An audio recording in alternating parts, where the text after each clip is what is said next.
marka ugu horeysa waxaan doonayaa inaan halkan hambaliyo iyo bogaadin uga jeediyo labada gole ee qaranka Jamhuuriyadda Soomaaliland ee baarlamaanka oo maalintii shalay ahayd aqlabiyad weyn ku ansixiyay hindisihii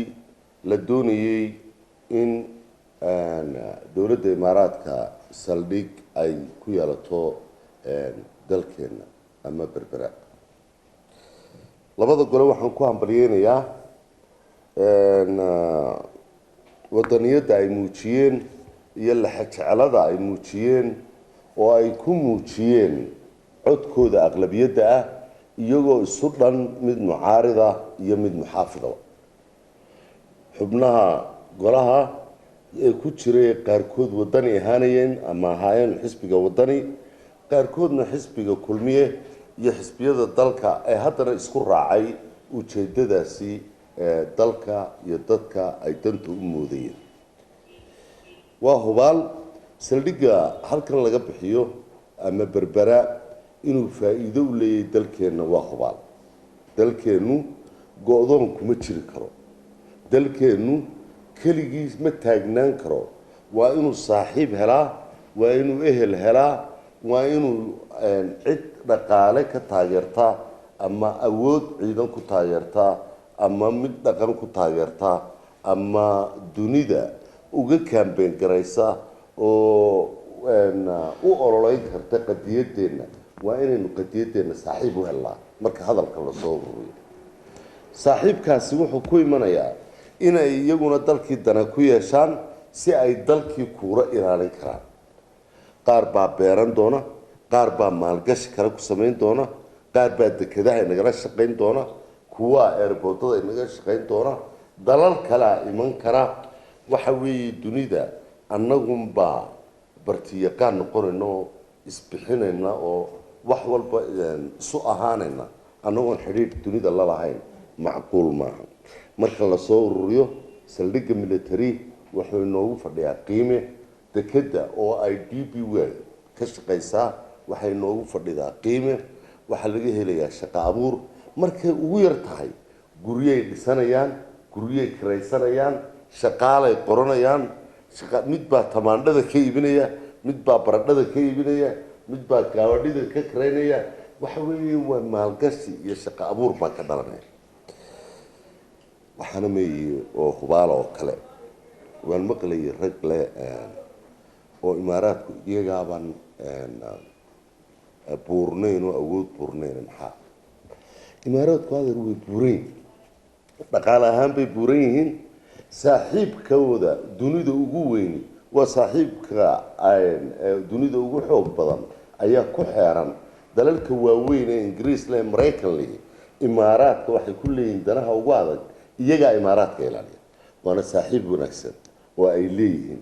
inagana imaaraadku wuxuu noo noqon karaa fure inoo iba bixiya markaan taa ka baxo mar kale waxaan hambaliyeynayaa ciidamada ammaanka oo nabadgelyada si wanaagsan u sugay iyadoo rag ay maalmihii ka horreeyay dhawaaq dheer ku lahaayeen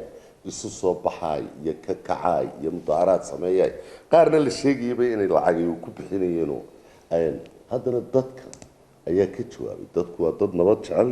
dadku waa dad dalkooda jecel dadku waa dad caqli leh oo arkaya wax laga mudaharaadaa inaanay meesha aanay oolin khaladna way ku ahayd inuu xisbiga wadani isagoo oo mucaarada oo haddana baarlamaanka madax ka oo gudoomiyihii baarlamaanka inuu codsado in baarlamaanka lagu mudaharaadaa khalad bay ku ahayd inuu markii dambe ka baxaana ilaahay hortii ma qurux badnay waayo wuxuu ka hor imanayay shaqadii baarlamaanka ee madaxda ka ahaa gudoomiyaha baarlamaanka iyo xubnaha baarlamaankuba waxa ay ku shaqeeyaan inay ku kala baxaan codka ay markay footeynayaan ay farta taagaan aqlabiyadu halkay marto ayaa in loo hoggaansamo mabdi'iyan ay labadeena golaba ku dhisan yihiin isna madax buu ka yahay marka wuxuu diidayaa in majority maadaama ra'yigiisa ra'yi ka duwanaa uu majority noqday waxay ahayd inuu aqbalo sidii loo aqbali jiray marka uu jeer garaynayo ee uu ra'yiyada uu wadaa ay meel marayaan laakiin aqlabiyadda maadaama ay meeshii naga bateen oo ra'yigayga ay ka bateen dhinacii waama ka baxayaa meesha may qabanin musharaxa madaxweynaha wadaniga may qabanin waxaan doonayaa oo kale inaan u hambaliyeeyo shacbigeen oo dhammaan muujiyey daraf ilaa daraf kuwa footeeye kasako in ay taageersan yihiin oo ay hambalyeynayaan waxaan xusuusnahay berbera waayadii hore siday ahaan jirtay magaaladaas gurigeedu wuxuu ka qaalisanaa 10 guri oo hargeysa ku yaala berbera maantana guriga berbera ku yaala qiimihiisa waa taqaan intii la soo hadal qaaday DB-wa iyo saldhigan ayaa dhulkii iyo daarihiiba qaali garoobay oo berbera imanka durba lagu xoobay oo dib u dhis ka socdaa iyagoo waliina soo gaarin mar dhaweydna qiimo fudud oo jaban ayay guryaha berberiyo dhulkuba joogeen oo waxa ahayd waxa inagu yaraa dekedeena maadaama ay ogtihiin inay u baahan tahay inay maraakiib waaweyn oo insurance la yimaadaan maadaama aynaan aqoonsi haysan waxaynu ku tiirsanay waxa la yidhi ama buurahow ama buur ku tiirsano buur baynu dhabarka saarnay waxaan la hadlayaa kale waan doonayaa inaan erey xasuusinay idhaahdo kuwa u qaatay shalay in baarlamaanka gudihiisa rabshado ka dhaceen ama u qaatay in balaayo weyn oo masiibi ay jirtay balaayo weyn oo masiibi ma jirin niman tira yar oo golaha ka mid ahaa oo buuq sameeyey